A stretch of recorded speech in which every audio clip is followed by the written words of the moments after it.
आप देख रहे हैं न्यूज मार्ग, सच में है दम। उत्तर प्रदेश के बागपत में सोमवार को प्रस्तावित निजीकरण के विरोध में कर्मचारी संगठनों के राष्ट्रव्यापी हड़ताल के चलते बैंक कर्मचारियों ने प्रदर्शन किया और सरकार विरोधी जमकर नारेबाजी की। इस दौरान बैंकों में लेन देन पूरी तरह ठप रहा। इस दौरान प्रदर्शन कर रहे वक्ताओं ने कहा कि बैंक के निजीकरण को वो बिल्कुल भी बर्दाश्त नहीं करेंगे। ये निजीकरण केवल बैंकों का नहीं बल्कि समाज के खिलाफ किया जा रहा है। अगर सरकार ने उनकी मांगे नहीं मानी तो इसके विरोध में उग्र आंदोलन किया जाएगा। उन्होंने कहा कि बैंकों के निजीकरण से अमीर लोगों को कोई नुकसान नहीं होगा क्योंकि वो प्राइवेट बैंकों से काम चला लेते हैं, लेकिन गरीब व्यक्ति केवल सरकारी योजनाओं का लाभ सरकारी बैंकों से लेते हैं। उन्होंने कहा कि सरकार अगर उनकी मांगे नहीं मानती तो इसका विरोध उग्र आंदोलन के साथ किया जाएगा। संजीव कुमार, केनरा बैंक शाखा प्रबंधक। किस बात को लेकर आज? ये हमारी जो बैंक की हड़ताल है, ये 2 दिन की हड़ताल है, 15 और 16 की। और ये बैंकों का जो निजीकरण हो रहा है, इसके खिलाफ ये हड़ताल है। ये बैंकों का निजीकरण केवल बैंकों के ही खिलाफ नहीं है, पूरे समाज के खिलाफ किया जा रहा है, क्योंकि समाज का जो अमीर तबका है वो तो प्राइवेट बैंकों से भी फायदा उठा रहा है। यूपी के ललितपुर में पुलिस अधीक्षक प्रमोद कुमार के निर्देशन पर अपराध और अपराधियों पर लगाम लगाए जाने के लिए चलाए जा रहे अभियान में जिला पुलिस को बड़ी सफलता मिली। मुखबिर की सूचना पर एसटीएफ ने अवैध रूप से तस्करी कर ले जाए जा रहे गांजे की बड़ी खेप को पकड़ने में सफलता हासिल की। यूपी के बलिया के टोकदी थाना क्षेत्र के हरदयपुर गांव में मारपीट इलाज के दौरान एक व्यक्ति की मौत हो गई। मौत के बाद गुस्से परिजन और सैकड़ों की संख्या में ग्रामीण शव को लेकर थाने पहुंचे। पुलिस के सामने शव रखकर पंचायत के बाद दोनों पक्षों में समझौता हो गया। मृतक के परिजनों ने चेक के माध्यम से विपक्षी से मोटी रकम ली। एसओ भी मौके पर मौजूद रहे। 2 घंटे तक चली बहस। पंचायत के बाद एसओ अमित सिंह के सामने मौत पर भी समझौता किया गया। मेरठ में कचहरी कोऑपरेटिव बैंक के सामने 2 लड़कों ने एक लड़के को थप्पड़ मार दिया। स्थानीय लोगों ने लड़के को पकड़कर पुलिस को सौंप दिया। दूसरा लड़का बाइक से भाग गया। थाना लालकुर्ती क्षेत्र के कचहरी कोऑपरेटिव बैंक के सामने का ये मामला बताया जा रहा है। मिर्जापुर में थाना देहात के तहत नगर से सटे ग्राम खजूरी में घर में घुसकर महिलाओं से मारपीट करने के मामले में अभियुक्तों की कोई गिरफ्तारी अब तक नहीं हो पाई है, जबकि आरोपी अभी भी खुलेआम घूमकर धमकी दे रहे हैं। दरअसल मामला एक बारात में कुछ शरारती लोगों ने शराब पीने को मना करने से खपाने के बाद बारात वापस आई तो गांव के लोगों पर इरफान जब्बू महिला पुत्र स्मगणु वसीम खान विक्की पुत्र गण मजीद निवासी गण खजूरी देहात मिर्जापुर द्वारा घर में घुसकर मारपीट करने का मामला सामने आया, जिसमें कोतवाली देहात की भूमिका संदिग्ध मानी जा रही है। थाना कोतवाली देहात में दर्ज कर लिया गया, जिसमें बुरी तरह से जख्मी महिला रोबिया बेगम को जिला चिकित्सालय में भर्ती कराया गया। बात करते हुए रोबिया बेगम ने बताया कि अभियुक्तों द्वारा मारपीट करते वक्त उनके कान की बाली भी छीन ली गई और उन्हें धमकी दी जा रही है, लेकिन पुलिस की तरफ से कोई कार्रवाई नहीं की जा रही। मिर्जापुर के चुनाव थाना क्षेत्र के नंदपुर गांव के सड़क किनारे तिरपाल से ढके 3 शव मिलने से सनसनी फैल गई। रविवार की सुबह एक साथ 3 युवकों के शव मिलने से खबर जंगल में आग की तरह फैल गई। पुलिस और फोरेंसिक जांच की टीम मौके पर पहुंची। तीनों युवकों की पहचान बिहार के रोहतास जिला निवासी के रूप में की गई। उनके परिजनों को सूचना देकर पुलिस कानूनी कार्रवाई में जुटी हुई है। पहले सनसनी के बीच पहुंचे पुलिस को मृतक के पॉकेट से एक जिंदा कारतूस और डायरी मिली, जिस पर पता रोहतास बिहार लिखा। तीनों मृतक पुरुष हैं। उनके शव सड़क किनारे 4 पहिया वाहन से कवर के ढके हुए मिले थे। सब ग्रामीणों की नजर पड़ी तो तीनों के चेहरों पर धारदार हथियार के निशान पाए गए। पुलिस का मानना है कि हत्या के बाद तीनों के शव को सड़क किनारे फेंक दिया होगा।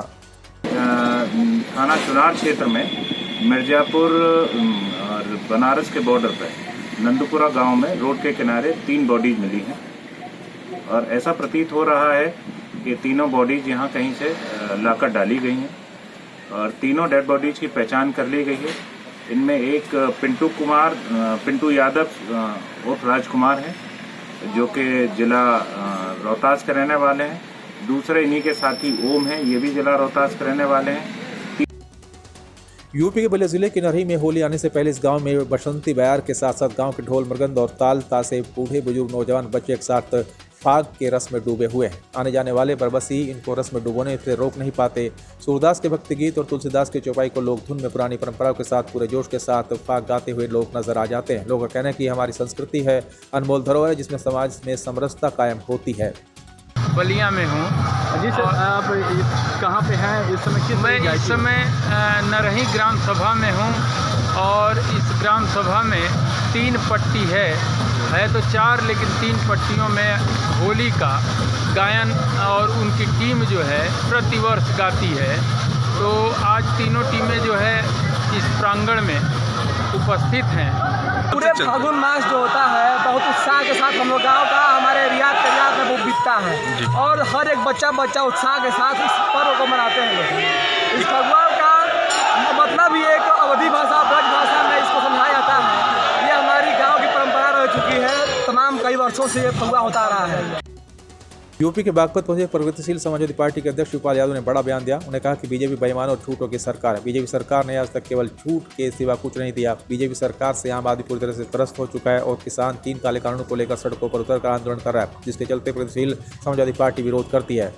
बता दें कि प्रगतिशील समाजवादी पार्टी के अध्यक्ष शिवपाल यादव बागपत में आयोजित एक विशाल दंगल में बतौर मुख्य अतिथि पहुंचे, जहां उन्होंने पत्रकारों से बात करते हुए बीजेपी बेईमानों और झूठों की सरकार बताया। बीजेपी कथनी और करनी में फर्क होता है। बीजेपी कहती है कि भारत में राम राज आएगा, लेकिन यहाँ तो रावण राज हो गया। जबकि इस कोरोना में पूरे देश में 400 मरीज थे और बीजेपी ने उसे भी लूट मचाई और मजदूरों को सड़क पर लाकर छोड़ दिया। दर्शन ये लोकतंत्र में सबको अधिकार है, अपनी बात कहने का सबको अधिकार है। लेकिन 26 जनवरी को जो हुआ वो तो बहुत ही देखिए, तो ये तो सरकार की असफलता है। किसानों ने तो किया नहीं है ये काम। फिर कौन ऐसे तो देखिए, ऐसे तो कोई आ जाए। अभी तो लाल ये तो नहीं कि साजिश तो।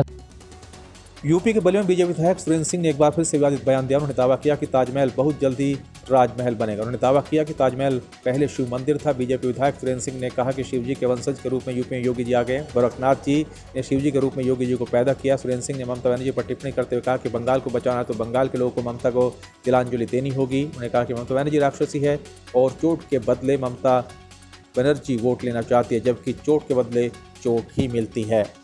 ममता बनर्जी राजनीति की शुद्ध रूप से उल्लंघनी है और देश यदि बंगाल के लोगों को यदि बंगाल बचाना हो तो ममता को तिलांजलि दे देना चाहिए।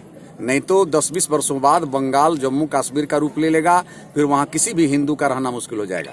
और वो शुद्ध रूप से मैं तो कहूँगा कि राक्षसीन है और उसके हृदय में, जिस नारी के हृदय में करुणा न हो, वो राक्षसी नहीं है। और तो नाटक भी है। अरे भाई, लेकिन पैर में भोजपुरी में देखिए, भोजपुरी में कहा जाता है, आप लोग मालूम नहीं है, क्रिया चरित्रम दैवो न जान। यूपी के मिर्जापुर में संदिग्ध परिस्थितियों में अर्धनग्न अज्ञात महिला का शव बरामद हुआ। सड़क पर पागलों की तरह घूमने वाली मानसिक रूप से विक्षिप्त अज्ञात महिला का शव रेलवे ट्रैक के किनारे बगीचे में मिलने से सनसनी फैल गई। महिला की दुष्कर्म कर हत्या किए जाने की आशंका जताई जा रही है। आशंका कटरा कोतवाली क्षेत्र के सबरी मोहल्ले में शव मिला है। मिर्जापुर के कटरा कोतवाली क्षेत्र के सबरी इलाके में रेलवे ट्रैक के बगल के नीचे एक अज्ञात अधेड़ विक्षिप्त महिला का अर्धनग्न शव मिलने से सनसनी फैल गई। महिला की दुष्कर्म के बाद हत्या की आशंका है। मृतक महिला शहर की सड़कों पर पागलों की तरह घूमती थी और लोगों से पैसे मांगकर गुजारा करती थी। जहां पर महिला का शव मिला, बगीचे के कारण कम लोग ही आते जाते थे। महिला के शरीर के नीचे पूरी तरह से निर्वस्त्र था। सूचना पर मौके पर पहुंची पुलिस ने शव को कब्जे में लेकर पोस्टमार्टम के लिए भेज दिया है। नहीं, ये बात तो पहली बात निवृत्त नहीं मिली है। ये बात तो बिल्कुल गलत है कि निवृत्त मिली है कोई महिला। हाँ, महिला कुछ मानसिक रूप से पीड़ित बताई जाती है, ऐसा बताया गया है। और अभी वो अज्ञात महिला है, वो रेलवे ट्रैक से थोड़ी दूरी पर उसकी शव मिला है। लगभग 50 से 55 वर्ष की महिला बताई जाती है। अभी अज्ञात शव है। हम लोग उसको शव को कब्जे में ले लिए हैं और कब्जे में लेने के बाद पंचायतनामा के बाद पोस्टमार्टम की कार्रवाई कराई जा रही है। जैसा भी पोस्टमार्टम में आता तदनुसार तत्काल हम लोग विधिक कार्रवाई करेंगे। चूँकि महिला संबंधी जब भी अपराध होता है, हम लोग संवेदनशील होकर के तत्पर कार्रवाई करते हैं। और